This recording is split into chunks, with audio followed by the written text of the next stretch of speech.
राधे राधे दोस्तों, जय श्री कृष्ण। तो आइए श्रवण करते हैं पूर्णिमा व्रत कथा।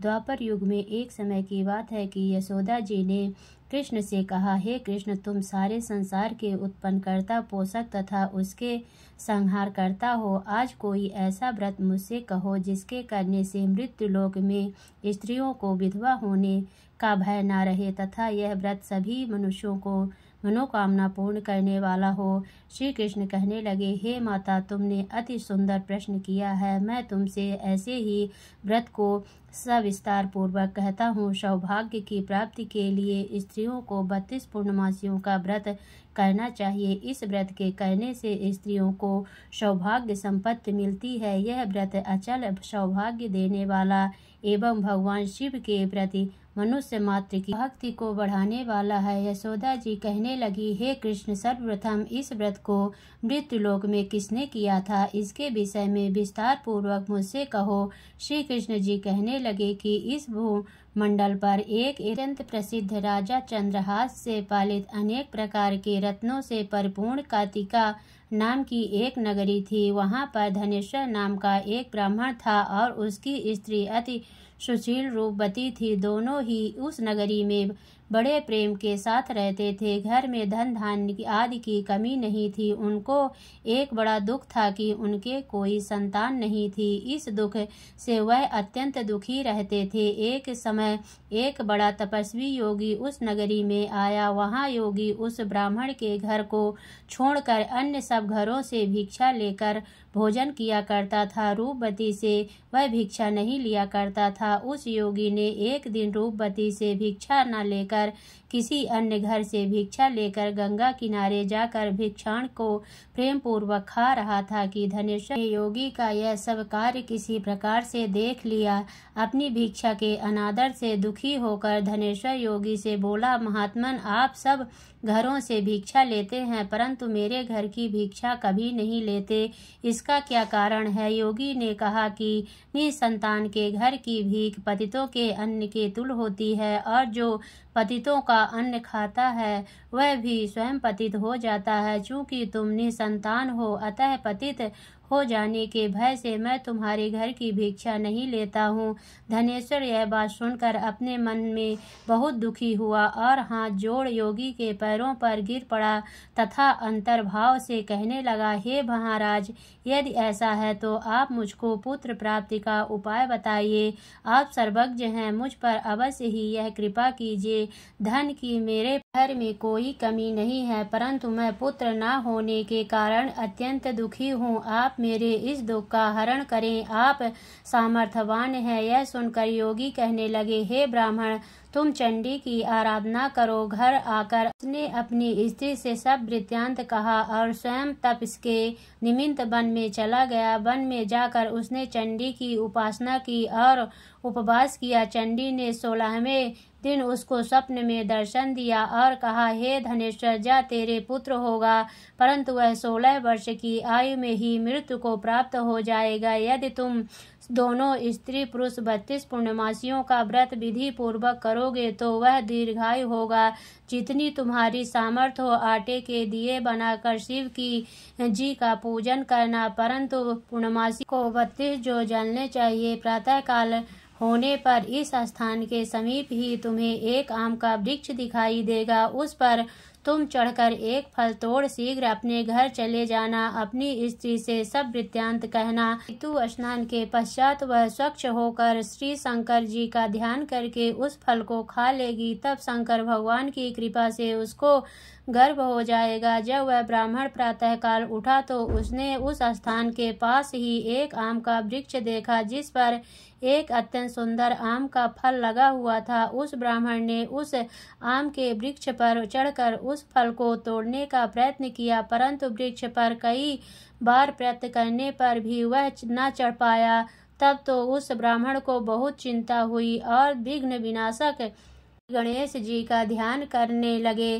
हे दयानिधे, आपने अपने भक्तों को विघ्नों को नाश करके उनके मंगल कार्य को करने वाले, दुष्टों का नाश करने वाले, सिद्धि के देने वाले, आप मुझ पर कृपा करके इतना बल दें कि मैं अपने मनोरथ को पूर्ण कर सकूं। इस प्रकार गणेश जी की प्रार्थना करने पर उनकी कृपा से धनेश्वर वृक्ष पर चढ़ गया और उसने एक अति सुंदर आम का फल देखा। उसने विचार किया कि जो वरदान से फल मिला था वह यही है और कोई फल दिखाई नहीं देता। उस धनेश्वर ब्राह्मण ने जल्दी से उस फल को तोड़कर अपनी स्त्री को लाकर दिया और उस स्त्री ने अपने पति के कथा अनुसार उस फल को खा लिया और वह गर्भवती हो गई।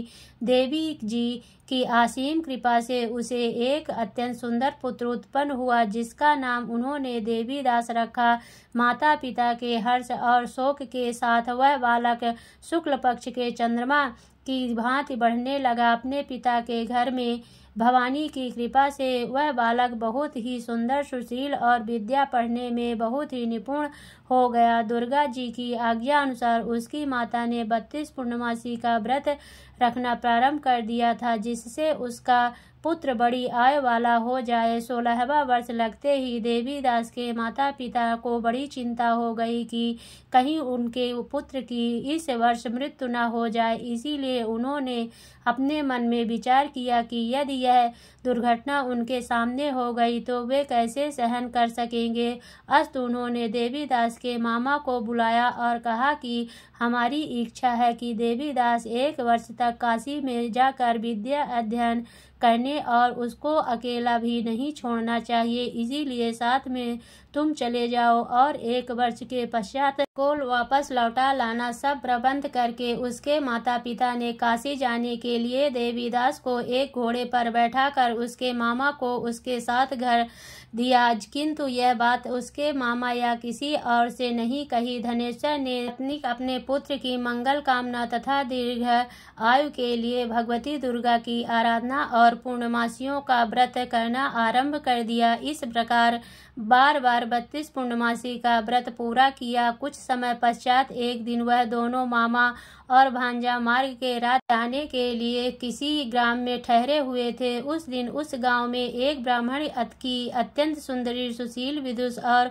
गुणवती कन्या का विवाह होने वाला था। जिस धर्मशाला के अंदर वह बारात ठहरी हुई थी, उसी धर्मशाला में देवीदास और उसके मामा भी ठहरे हुए थे। संयोगवश कन्या को तिलक आदि चढ़कर मंडप आदि का कृत्य किया गया तो लग्न के समय वर को अनुर्वाद हो गया। अस्तु वर के पिता ने अपने कुटुंबियों से परामर्श करके निश्चय किया कि यह देवीदास मेरे पुत्र जैसा ही सुंदर है, मैं इसके साथ ही लग्न करा दूं और बाद में विवाह के अन्य कार्य मेरे लड़के के साथ हो जाएंगे। ऐसा सोचकर देवीदास के मामा से जाकर बोला कि तुम थोड़ी देर के लिए अपने भांजे को हमें दे दो, जिससे वह विवाह के लग्न का सब कृत्य सुचारू रूप से हो सके। तब उसका मामा कहने लगा कि जो कुछ भी मधुर पार्क आदि कन्यादान के समय वर को मिले वह सब हमें दे दिया जाए तो मेरा भांजा इस बारात का दूल्हा बन जाएगा। यह बात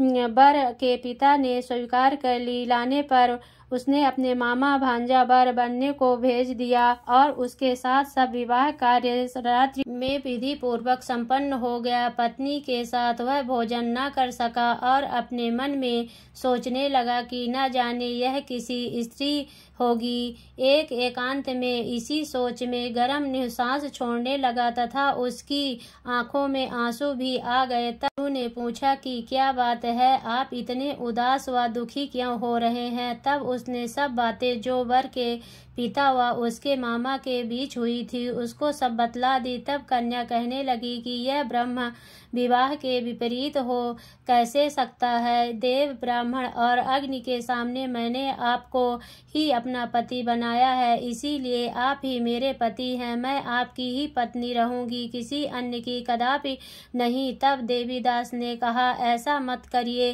क्योंकि मेरी आयु बहुत थोड़ी है। मेरे पश्चात आपकी क्या गति होगी।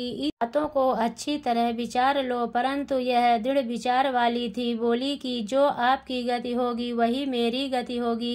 हे स्वामी, आप उठिए और भोजन करिए, आप निश्चय ही भूखे होंगे। इसके बाद देवीदास और उसकी पत्नी दोनों ने भोजन किया तथा शेष रात वे सोते रहे। प्रातःकाल देवीदास ने अपनी पत्नी को 3 नगों से जड़ी एक अंगूठी दी, एक रुमाल दिया और बोला, हे प्रिय, इसे लो और संकेत समझकर स्थिर चित्त हो जाओ। मेरा मरण और जीवन जानने के लिए एक पुष्प वाटिका बना लो, उसमें सुगंधित वाली एक नवमल्लिका लगा लो, उसको प्रतिदिन जल से सींचा करो और आनंद के साथ खेलो कूदो तथा उत्सव मनाओ। जिस समय और जिस दिन मेरा प्राण अंत होगा ये फूल सूख जाएंगे और जब ये फिर हरे हो जाएं तो जान लेना कि मैं जीवित हूँ। यह बात निश्चय करके समझ लेना, इसमें कोई संशय नहीं है। वह समझा कर वह चला गया। प्रातःकाल होते ही वहां पर गाजे बाजे बजने लगे और जिस समय विवाह के कार्य समाप्त करने के लिए वर तथा सब बाराती मंडप पे आए तो कन्या ने वर को भली प्रकार से देखकर अपने पिता से कहा कि यह मेरा पति नहीं है, मेरा पति वही है जिसके साथ रात्रि में मेरा पानी ग्रहण हुआ था, इसके साथ मेरा विवाह नहीं हुआ है। यदि यह वही है तो बताए कि मैंने इसको क्या दिया।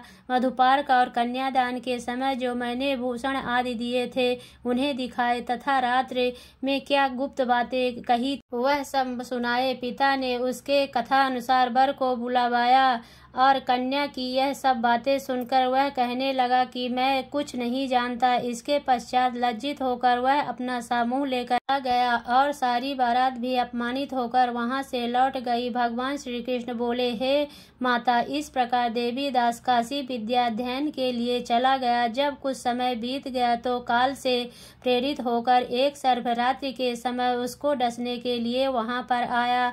उस विषधर के प्रभाव से उसके शयन का स्थान चारों ओर से विष की ज्वाला से विषैला हो गया, परंतु व्रतराज के प्रभाव से उसको काटने न पाया, क्योंकि पहले ही उसकी माता ने 32 पूर्णमासी का व्रत कर रखा था। उसके बाद मध्याह्न के समय स्वयं काल वहां पर आया और उसके शरीर से उसके प्राणों को निकालने का प्रयत्न करने लगा, जिससे वह मूर्छित होकर पृथ्वी पर गिर पड़ा। भगवान की कृपा से उसी समय पार्वती जी के साथ शंकर जी वहां पर आ गए। उसको मूर्छा में देखकर पार्वती जी ने भगवान शंकर से प्रार्थना की, हे महाराज, इस बालक की माता ने पहले 32 पूर्णिमा का व्रत किया था, जिसके प्रभाव से हे भगवान आप इसको प्राणदान दे। भवानी के कहने पर भक्त वत्सल भगवान श्री शंकर जी ने उसको प्राणदान दे दिया। इस व्रत के प्रभाव से काल को भी पीछे हटना पड़ा और देवीदास स्वस्थ होकर बैठ गया। उधर उसकी स्त्री उसके काल की प्रतीक्षा किया करती थी। जब उसने देखा कि उस पुष्प वाटिका में पत्र कुछ भी नहीं रहे तो उसको अत्यंत आश्चर्य हुआ और जब वह वैसे ही हरी भरी हो गई तो वह जान गई कि